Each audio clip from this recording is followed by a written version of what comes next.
Thank you for listening to the Matt's Movie Reviews podcast, available on Podbean, Apple Podcasts, Spotify, Google Podcasts, Amazon Music, and Stitcher. Also, please follow Matt's Movie Reviews on Facebook, YouTube, LinkedIn, Reddit, Instagram, and MeWe. And of course, be sure to visit mattsmoviereviews.net for the latest reviews, top 10 lists, and more. Now, on to the show.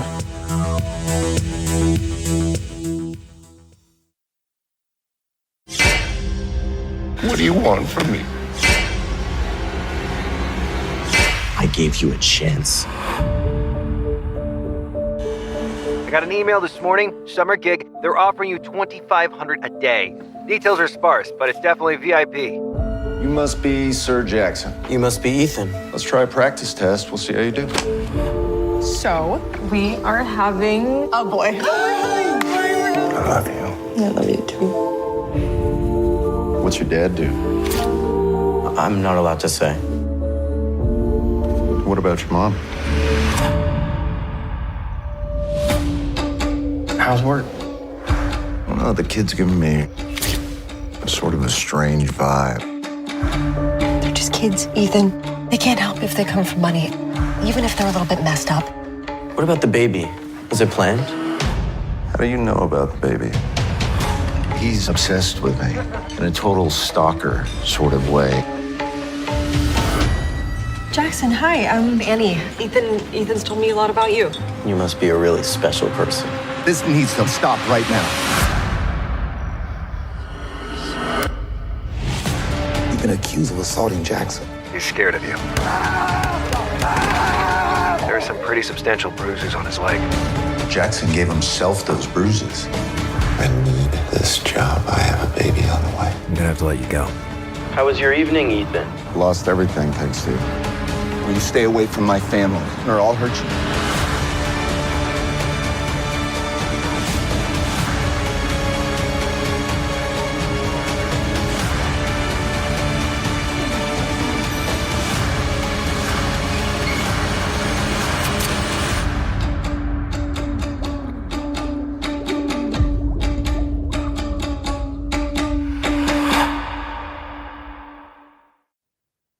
Hello and welcome to the Matt's Movie Reviews podcast. I am your host, Matthew Pejkovic, and this is episode number 515.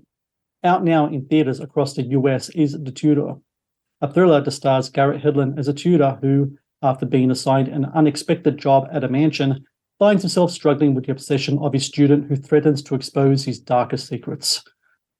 Also starring Noah Schnapp and Victoria Justice, The Tutor marks the latest film from director Jordan Ross, who I'm glad to say joins me now on the podcast. Jordan, thank you so much for joining me today. Yeah, thank you for having me, Matthew. So we have a script here by Ryan King. He's a really interesting writer in that he had a script beforehand called The Black Files that was on the blacklist for a little while now. But this is the first screenplay of his that's actually being produced into a feature, and it's out there right now. When you get this script from Ryan, what was it about the script that really grabbed you? Because I know I've heard interviews with Garrett and with Noah, and they're talking about from like a character perspective. But you, as a filmmaker of an overall storyteller, what are the things that grabbed you in Ryan's screenplay that really said to you, this is the world I want to jump into next? Sure. I think three things. One, just meeting Ryan himself and talking to him. I don't know how much you know about Ryan, but he lived this life. He lived this world. He was a tutor to privileged youth while he was writing screenplays because he was doing it to make money and because he's an intelligent individual who thought it would be an easy gig. And then he got some students and parents similar to Jackson in our film who didn't treat him that kindly. So he took that little life lesson, life story and decided to have some fun with it and turn it into this dramatic thriller. So I thought that was definitely something that I found interesting, his personal experience and tie to that world. And he had some great, amazing stories to tell and put a few of those little tidbits into this screenplay. Secondly, when I read it, it brought up visual connotations of movies I just liked, right? It didn't have to have this social message. It reminded me of films I loved growing up from the 80s and the 90s, the jagged edges of the world, more present Tense, the Gift, where like you're wondering, you go in with these feelings of expectation, and you think who the protagonist is and know who the antagonist is, and then you start to question that throughout, and like, are your thoughts valid? I thought that was really interesting, and it reminded me of all those movies that I love so much. And then I think the third thing really is just the visuals. Like, I got really strong visuals of like what I saw this film being, how I saw it being very like grand with mansions. I saw like classical music playing a part, just have some fun with it.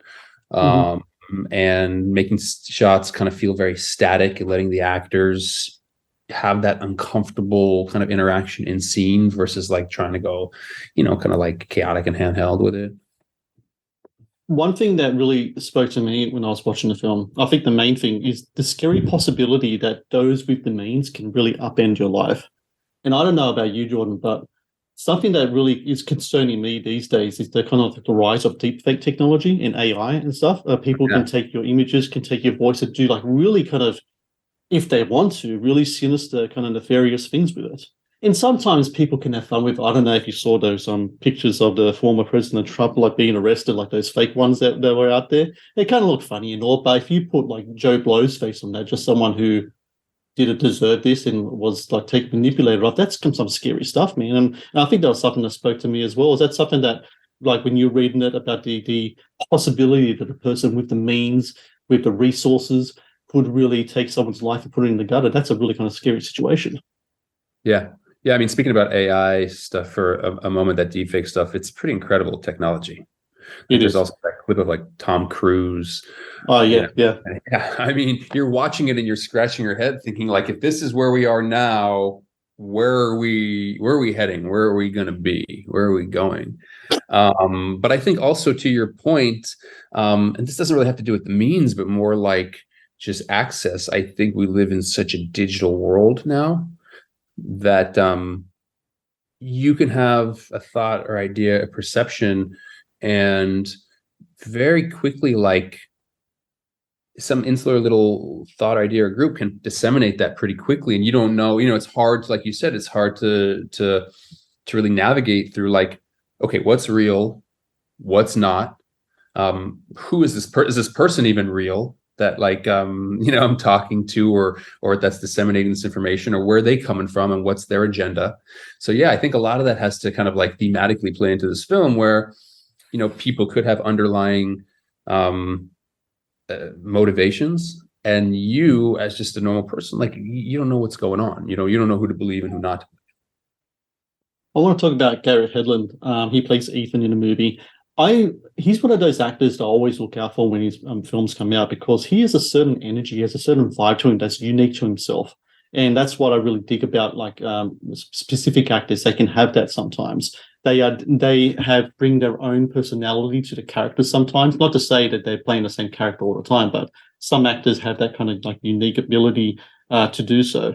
When you're looking at roles for Ethan, how did Garrett come about to be cast in that role? Because I think it's a performance I haven't seen from him before as well. I don't even think like in regards to like the thriller context, he's really done that. He's never done anything like this before, and I think that's what excited him about the project. And Garrett, just on an artistic level, to sing his praises for a second, he's incredible. And it's not by happenstance. Like, he got down to location and set 1 or 2 months early just to get in the character, because he's very method that way. But as just an overall artist, I'm not just talking acting, music, as a human being, he's like as good as it gets. And I just feel so fortunate to not only have him in this movie, but in my life as a friend, because he is honestly one of a kind. How he came to be in the film is when I got the script, I took out a piece of paper and I wrote down, I think, just a few names of actors who I think would really do this role justice. And also it's something we hadn't seen before, and also elevate the material, right? Because it's something that, like, the story in and of itself, it's very kind of like noir, 90s, slow burn, dramatic thriller. Like, it really is going to rely on the actors, and especially Ethan, his character. He's on screen for 90+% of the time in scenes. So you want someone who really has that gravitas to, like, bring it. And that's Garrett, because he's a chameleon. So I wrote down a couple names. Garrett was at the very top of the list, and I told him this story. And just by happenstance, the producer of this film was visiting another set that is a film Garrett was not in, but he happened to be visiting the set that day as well. And he said, hey, check this script out, hand in the script. Read it that night, and Garrett and I got on, I think, later that week, and we just hit it off in terms of like, okay, let's have some fun with this. Like, we want people to go to the theater and just have sort of a fun experience, as opposed to thinking like this has to be a horror, it has to be a serious film, but like, let's kind of get emotionally invested in this. And so, yeah, that's how Garrett came on board, and I'm just really fortunate for that, because he is fantastic. Like, and he gets into the role. He's not, like I said, it's not like he just shows up the day before and he says, okay, I'm going to play this part. He really dives in. He wears the clothing. He took his perfectly beautiful head of hair and decided. So beautiful. Yeah, he decided, he's like, look, I don't want to come off of this like, handsome guy in Tutor. Like, let's make this believable. He ends up going for it and shaving his head. So he looks, it's not a wig. He shaved his head. So he looks like he has a receding hairline. And also started taking SAT courses and practicing. So, when the time comes and you just need him to be in character, like for that opening montage, half of that was scripted, but half of it is Garrett just kind of nudged me, being like, I'm going to really quiz these kids. Like, I'm going to take out my flashcards. I'm going to quiz them. And the kids have no idea it's coming. But let's do that, and let's see where that goes, and let them answer like they're real students, because those kids were, for the most part, real high school students. And we did that. The Matt's Movie Reviews podcast is brought to you by TeePublic. TeePublic is the world's largest marketplace for independent creators to sell their work on the highest quality merchandise. With over 1.2 million designs, TeePublic is sure to have something you will love. The Matt's Movie Reviews podcast is brought to you by Amazon. The world's leading online store, Amazon is your first stop to buy a wide range of products at competitive prices with fast delivery times. Amazon is also a world-class entertainment hub that includes Prime Video, Audible, Twitch, Amazon Music, and more. Sign up with Amazon today and experience the best in online shopping and entertainment. Please support Matt's Movie Reviews on Patreon. Get access to exclusive content, request movie reviews and top 10 lists, and help support my work. Please click on the Patreon link in the description below. Noah Schnapp, he brings that kind of shy, awkward energy to the role. There's also something else about his role that kind of spoke to me. There's actually a line in the movie that says, "We are all broken. We're only just trying our best." On the inside, there's many things going on with us at any time. It could be within the soul, can be within the mind, but there's the facade we put on of what can be described as normal, right? And I think Noah does a really kind of a good job in portraying that. Something's not going right with the kid, but he's trying his very best to try to fit in the best way that he can.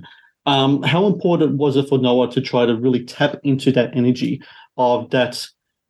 I don't know if you call it a madness. I don't know what insanity swirling inside of him, but on the outside, he's trying his very best to try to be, the best kid he can, especially in these circumstances.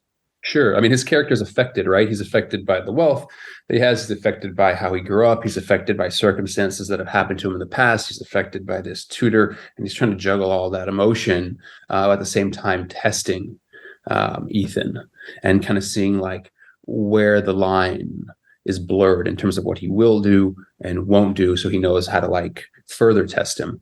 Noah is, I mean, like I said before, like Noah, when he came and did this, he's a senior in high school. He's 17 years old in real life.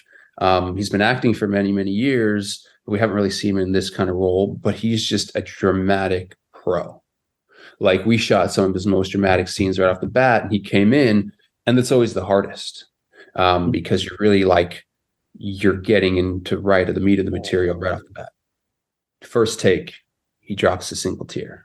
Second take, he drops a single tear. And it's one of those things where now, Garrett was in scene with him. Other actors are just impressed, and they're, kind of doing a little cat and mouse and up in their game. And, trying to compete with one another in terms of like the dramatic performances. And that's great. But I have to keep reminding myself, like when we call cut, like this is a 17-year-old kid. Like, I don't know where you were at 17, but when I was 17, I certainly would not be able to step into a role like this and really kind of bring that depth and the awkwardness. It was important for him, that he doesn't come off of like this friendly, gregarious kid, but he comes off as standoffish. So the first time we meet him in the library, there's distance, right? He's separated. He's across the room. There's a chair blocking his character. He has his back turned. So Garrett walks in. He thinks it's going to be another day in the park tutoring this kid. And then you immediately realize something's a bit off. And that's something we kind of came up with on the spot. Originally, like, they're going to be sitting next to each other on a couch, but that makes it feel too personal. I was talking to Noah, and he said, what if I stand over there near the bookshelf? That's a great idea. What if now we have a chair in front of you? So now there's like, it's not so easy for a person to walk into a room and shake your hand. So he has these great ideas as well that kind of give his character an air of mystery and intrigue right off the bat. This film deals with the world of the affluent, which is really a 180 what you had before in Thumper, where it was like kids more kind of lower income kind of in situations. Yeah. And a big part of the portrayal of that is these mansions, these huge houses. The film starts with the shot of these kind of like these high gates, and you have the classical music in these different places. In the places where Garrett's character is tutoring Noah, I'm just curious, where did you find that place? Because from what I understand, you shot in Birmingham, is that right? Yeah. And it wasn't easy. Listen, we didn't have those houses like 3 days before shooting for most of the film, and we ended up using 3 houses to pull off one house, essentially. But yeah, we shot in Birmingham, Alabama, and down near Alexander City, Alabama. Always, it was supposed to take place in New York or like Long Island, like these big mansions, the Hamptons kind of feel. So from a technical standpoint, and then to get back to like how we found those houses in a second, from the technical standpoint, like we always kind of like, we didn't want to show the world, because once you start showing streets, like the streets are pretty beautiful, Birmingham, but pretty empty. There's no taxi cabs. There's no people walking around. So you can't give that away. So from a technical standpoint, we always wanted the camera to be a little lower. We're showing buildings behind people so that like the city feels city. And then for the houses, by happenstance, I just was talking to people who put me in touch with like the little mayor of this town outside Birmingham. We went to lunch, and I said, look, we're filming this movie. Birmingham is really trying to up their focus for doing films, and their status for like being a little film community like Atlanta. And he was so supportive and so helpful. He said, let me do some outreach. And within 24 hours, he said, here, my friends would be very interested in like having you come by and maybe filming at their house. And so that's how we found those houses, is just by talking to people and them saying, I know a guy who knows a guy. And like I said, we're at some points 48 hours out before filming, and we don't have the house even. So we're like, all right. And so that is a challenge. But it also made us kind of think on our toes. We'd walk into the room and we go, this works. We'll put the camera here, and Noah will be here. And, we kind of like, it was a bit run and gun, which is exciting and also terrifying, as you can imagine. But at the same time, like, it was good because it made us think, made me think on the fly. And I might be wrong at this because you are a filmmaker. I'm just a guy who watches films. When I think of the role of a director, I think of him as kind of like a conductor. He's the one to make sure that everyone is in their spot, to make sure that they're playing their instrument at the best of their ability, and you have to bring it all together to present this, 90-something minutes of content to people to watch.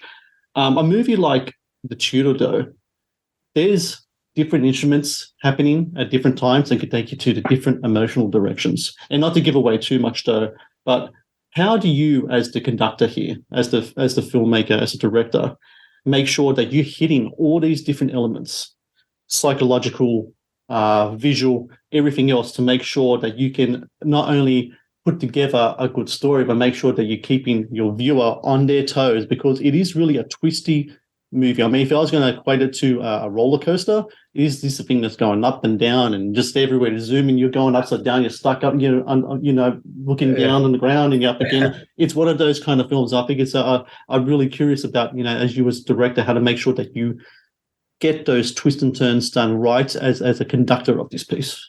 Well, I think, to use your analogy, as a conductor, you want to make sure you have a good casting crew. Like that's Yep. first and foremost talented people, right? And I think with our actors especially, like we're dealing with people who are incredibly talented, very experienced, very thoughtful, very prepared. So that makes my job in life a whole lot easier. And in terms of the preparation for the filming and the shots, yeah, I mean, I went on, there's a website called Shot Deck, right? And I looked for visual styles and cues that I thought may be beneficial to this film and just created this big folder. So really had, even though we didn't maybe know where we're filming or exactly the landscape, I knew at least the outcome emotionally and visually I wanted to feel like. So there was that. And then, you're filming everything also out of order and out of sequence. This is not something we shot in sequence. We shot the end first, not by choice. In fact, I think the first thing I said, like our line producers were like, whatever we do, let's just not shoot the end first. And okay. And then, because of circumstances and schedules, it was like we had to shoot the end first. That was just it.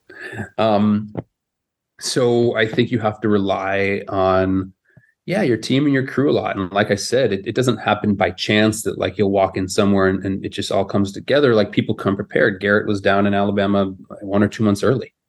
Like he knew this role, and we'd been together every day down in Alabama while I was like location scouting or doing whatever, tech scouting. So I think that was incredibly beneficial, because then when he gets to set, it's not like, wait, what is my character saying? What am I doing? It's, I'm going to walk in this room, and even though this line says, what's your name? I'm going to say, you must be Sir Jackson, because I should have some information on the character. And maybe there's a little standoffish scene. And even though Jackson's response in that scene is like, my name's Jackson, now he says, you must be Ethan. And all of a sudden you kind of start out with this awkward little dance, but that's all because, like I said, the, actors came prepared. So for everyone out there listening, out now in theaters across the US at the Tutor, I encourage everyone, buy a ticket, go watch this film, be part of the ride, go on that roller coaster, be entertained, enjoy the twists and turns, enjoy the performances, and watch the film in the theaters. We need to have people go into the cinema. We need independent films to be seen. So filmmakers just like Jordan, so screenwriters like Ryan could get more movies out there. More movies in theaters is a good thing for everyone. Please, and I encourage everyone to do that. Yes, I second exactly what you just said, and I appreciate it. I think we should be promoting and supporting the arts and creativity. And it's so easy nowadays to just sling comments online or negativity. It's like, this is a film that, like I said, and I'm not just saying this because I made it, but like seeing a film, and a lot of films on the big screen has such kind of an effect and a positive effect that I second exactly what you just said and encourage people to go see it. And I really appreciate your time and you doing this. And I appreciate your time, and I appreciate the movie. I appreciate the work that you put into it. And hopefully we get to talk again in the future. It's been a pleasure. I would love that, Matthew. I'd love that. Thank you for watching the Matt's Movie Reviews channel. Please subscribe for more reviews, podcast interviews, and exclusive content. Also, if you would like to request a review and support my work, please join my Patreon via the link in the description below.